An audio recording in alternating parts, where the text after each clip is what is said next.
Hi, MySpace Secrets here, the 22nd of February 2011. Well, I must say that we've had some sad news today, and I have many listeners in Australia and New Zealand, and there's been some tragic news today that New Zealand had a massive 6.3 earthquake in and around the area of Christchurch.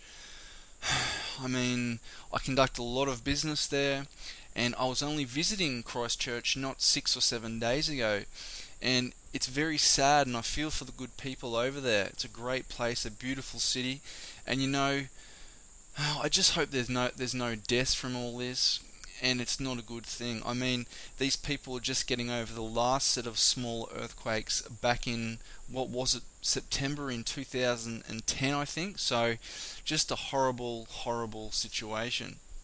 But again, it leads me to suggest that, if you haven't noticed already, we're in the midst of one of the biggest transformations that have occurred in our history. So, if you think such events will just stop or die down, you're best off to stop and start and think again. These and many other earthquakes and floods here in Australia are all part of the biggest shifts that we see coming down the track, and they're not simply going to stop. In fact, the leading trends that we're seeing, backed up with scientific evidence, we believe that geographically these sort of things are going to increase in the coming years.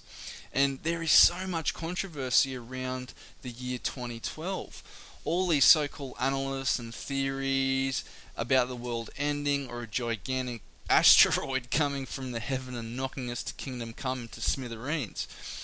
Or talking about the Mayan calendar. I saw a documentary 2 nights ago, and it's nothing more than just conspiracies that come with warning. And we see that a lot of people are going to start to look at these geographic catastrophes and the big floods that we are seeing around the world, even here in Australia, and such events as the New Zealand earthquake, and try to convince you, the world is coming to an end, we're changing, it's going to blow up or something. But we do not see it that way. As we have said and put in our previous broadcasts, it's just part of the massive events as we transform from one age to the next.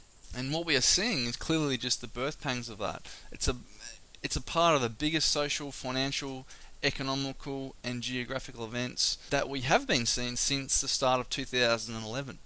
And we are now at the end of February, and just look at what we have become witness to. We are also keeping an eye on the Middle East, as the trends we see there are giving us a clearer picture for what we could be seeing down the track. And there's so much turmoil over there. It's affecting oil, prices of the global markets. But as we forecast many years ago, the people are sick and of the greedy, corrupt pigs in power. And no, even though they feel helpless, they feel like they're the little guy on the street. They make no difference. They know that in larger numbers they can defeat governments, and just like what happened in Egypt. So yes, it may come at a cost, but this is exactly what we've been talking about for the last 5 years, a waking up and a revolution amongst the people. When people sit back and expect they can't do anything, that's exactly what's going to happen. But if people want change and they're willing to do whatever it costs to see that happen, even if it costs them their life, and they become passionate about that, well, then change will ensue. But getting back to the disaster in New Zealand, we feel that these events will increase as time goes on. It's a part of the earth, giving us proof that we are moving into a brand new time period. No country is going to escape it, even little Australia, and the floodings that we have seen were so dramatic, and a warning sign that there'll be more of such events even here in Australia. The weather, the economy, the way we are all starting to think, it's all changing. Even the scientists are now admitting that there are very strange movements under the Earth's surface, and they are too convinced that such events will not simply die down and stop altogether. So it's important to prepare the best you can. No, you're not going to die, and no, the world is not going to end tomorrow or at the end of 2012, no matter what you're hearing, but there are big changes coming. So we need to learn how easy it is to adapt, to prepare and even profit as the time glides along. And this is what we've been teaching our clients for many years now. Realize that these events will continue, and we just have to learn to adapt around them. Turn a dire situation into something positive, and learn how to prepare financially and profit from such events. Not just to sit in a corner and stay indoors all day and wait for the world to explode. I mean, that's not going to happen, and that's not the right way to think. So we must be cool and calm and think of ways to help others through these times of need, whether they be economic hardships or if your family's been affected greatly from the weather or floods. We need to help them out too. Give them a roof over their head or a place to stay. I mean, as we go through these changes, isn't it a sign that the financial world is crashing and the materialistic things that are not important? Don't you think that it's a sign that we're being told that it is people and relationships that are important in this world? Yes, money is too, but to live life and to be happy, yes, money is important. We need it each day, but where would we be without our friends and loved ones? Just think about that for a second. When you die and pass on, what does having a Lamborghini in your garage prove, or having $1 million in your bank account say? It says nothing. I mean, you can't take these things with you when you die. So we are being directed away from this and being taught a lesson of how greedy and corrupt we have all become in society, and especially those at the top that have trapped us into a land of free money and credit. And now we are still in the hangover from 2008, just like we said, from the 2008 financial crisis.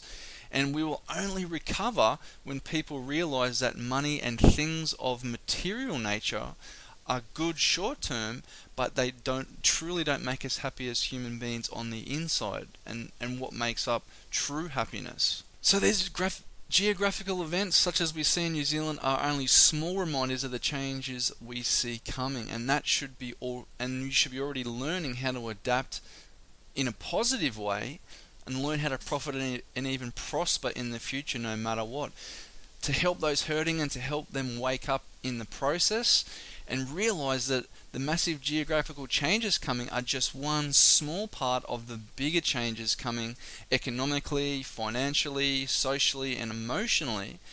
So that at this stage, you should be setting your house in order in all of these areas, as many smart people are already starting to do. To all my friends and family and listeners in New Zealand, please know that my thoughts and prayers are all with you at this time. Please stay safe, or get to somewhere safe if you're not there already.